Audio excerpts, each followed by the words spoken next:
that was kind of cool. That was a quick pull in the Cobra back before. It had the Borla exhaust on it, so you could really hear the supercharger whine a lot more, and the stock pulley sounds so interesting. It's a different sound than when the Cobras are pulleyed and that supercharger screams. So I mentioned how my Cobra did not have the original spoiler on it when I bought it. I took it to a body shop. They filled the holes in the trunk that somebody had drilled in there to add a different style spoiler, and then they painted the new Terminator spoiler and put it on. Well, the paint work wasn't exactly perfect, and I could see it was starting to pop on one of the holes that they had filled, and it was raised, and I could see it was raised earlier. That bothered me a little bit, but then it just started to kind of pop and crack right here. And so I already didn't like having the body shop have my car at all, and I felt like they had driven it more than they should have, and so I didn't really want to take it back to them. And I don't like being picky, but this was really important to me, and this is a very special car, and they probably could have done a better job at this before they, gave it back to me. I think they could have done some better prep work. They say a good paint job is 90% prep work, and so anyway, I basically had a full lifetime warranty on the work, and so I had to take them the car back. And before I did, though, I thought, well, maybe I'll buy another trunk lid and just have them repaint a completely original trunk that never had a spoiler on it to begin with. So I actually did find one that was down in Arizona, and my brother picked it up for me when he was visiting down that way. And it was off a V6 Mustang that never had a spoiler on it to begin with, so there wouldn't be any holes to worry about. And so I test fitted on the car, and the gaps looked good and everything, and it lined up. But the only problem was this trunk lid had been off of a car for a while, and I don't know how they stored it or where they stored it. I saw pictures of it outside, which didn't matter. It used to be laser red. You can see it's completely faded. But the problem was they rested it or stored it on its top side or whatever, and so it cracked off the corners up by where the glass for the windshield would be. And so those cracked off pieces really looked ugly. And I thought, well, maybe when it's painted you won't notice it as well. But then again, I thought maybe they could try to fix that little corner. And then I thought, no, I just don't want to deal with this. Like, I really don't want to have little pieces of it chipping off or cracking or have the paint crack again or whatever. And so I actually got to the point where I went into my house where I had taken off my original trunk lid and put it in the front room, and I walked up to it to pick it up, and I just stopped in my tracks and looked at it, and I thought, that is a beautiful looking trunk lid. It looks just fine. Maybe I'm being too picky about all this. I mean, I don't want the holes to show through anymore. That's okay, but I just thought, you're spending too much time and energy on this. Maybe this isn't such a big deal. Maybe just put the trunk lid back on, let them repair it again, and we'll see how it goes. Now, something kind of funny is later on I even pursued buying a competition orange '04 V6 Mustang that didn't have a spoiler on it. The entire car, I was going to buy it just for the trunk lid so that I could take the trunk lid and then put my spoiler on, as long as it was a nice enough car and the paint matched and everything.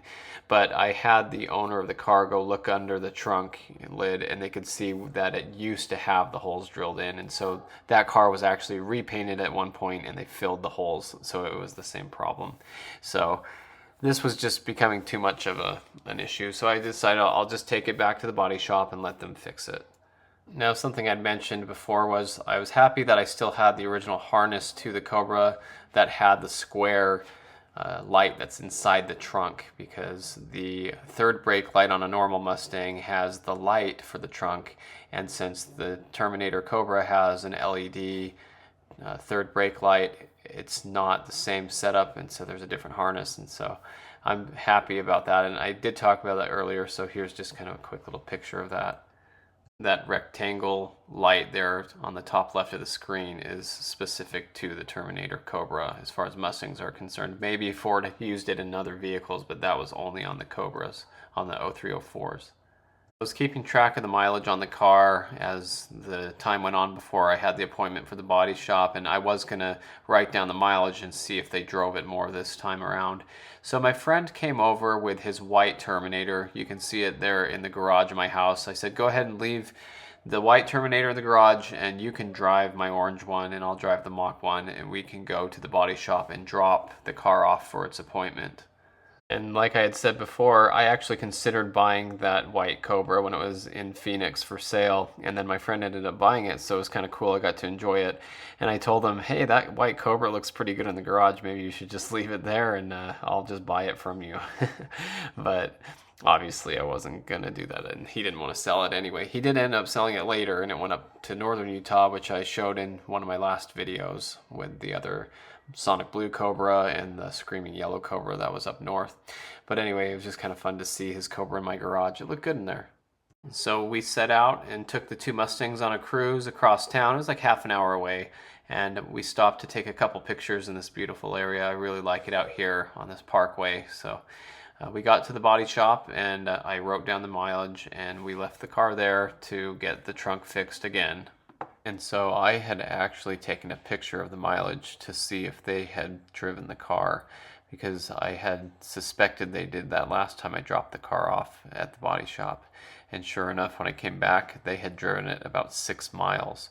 Now, you do not need to drive the car 6 miles if you're doing a little repair on the top of the trunk lid. So that really made me furious. That made me lose respect for them. You know, there's a lot of people who have asked if I recommend a good body shop around town, and I have not told a lot of people because of that. And when other people talk about them being a good body shop, I do tell them, well, I don't appreciate that they joyrided my car. And something that bothers me is I think about, what was that joyride like? Obviously, I wasn't there, so they're probably not going to be very nice to the car. They'll think, hey, here's a cool Cobra, let's go out and have some fun with it. And, you know, I was thinking about the terrible thoughts of them probably trying to do a burnout in it, or maybe running it hard through the gears, and all this with the traction control probably still on, so the car is probably bogging down and fighting it, and that really made me upset. Now, I don't know if they really did that or not. You can expect the worst. You can dream it all up, but that made me pretty angry. So I put all that behind me and I got the car back, and I went out with my friend who had the white Terminator, and we went out to a really nice place out by the lake to do a photo shoot with the two Cobras together now that I had mine back. And it was really nice to have them both together again and get to go out here, and it was a nice morning. And these are the memories I really like to look back on. And of course, I've had these pictures for a long time now, and as I've mentioned, they would cycle through on my computer at work, and so while I'm working, I could glance at them and see little details here and there, and I just really enjoy having these pictures of the car. They're very worth the time it took to go out and take them. And I had mentioned before that a lot of guys like to go out and take pictures of their cars as a pastime. It's not just about racing. Sometimes people love their cars in different ways. I've mentioned that before. Some people want to focus on going as fast as possible and making records at the drag strip or the autocross course.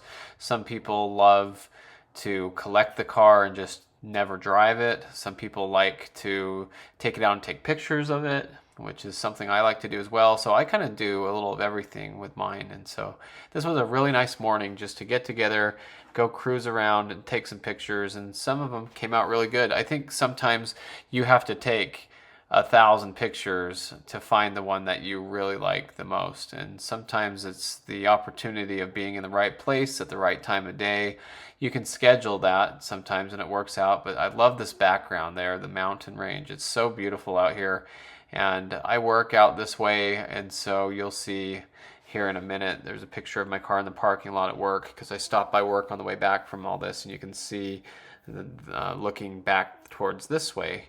And so it's fun when I'm here taking pictures and I can see in the background, I know I work out that way, and now I'm off work, I'm having fun, I'm enjoying the car, and then when I'm at work I can look out this way and say that's where I want to be. I want to put my Cobra out there this weekend and go drive around and hang out. And I've even brought camp chairs out here just to sit by the car and enjoy being out in a nice area. But it's fun to have these pictures. Here's the interior. Now the lighting was a little harsh. That's something I learned over time, is sometimes it's better to take interior pictures at dusk when, you know, the harsh lighting isn't, you know, shadowing everywhere because of what time of day it is. So but really fun to just walk around and take pictures. Now I didn't take very many videos back then because I just wasn't really into that. My phone back then probably didn't hold a lot of storage, and I wasn't making YouTube videos, so I was mostly just posting pictures on Instagram. So that's why I like taking all these pictures of the car. But that one's one I like a lot. This one I've seen on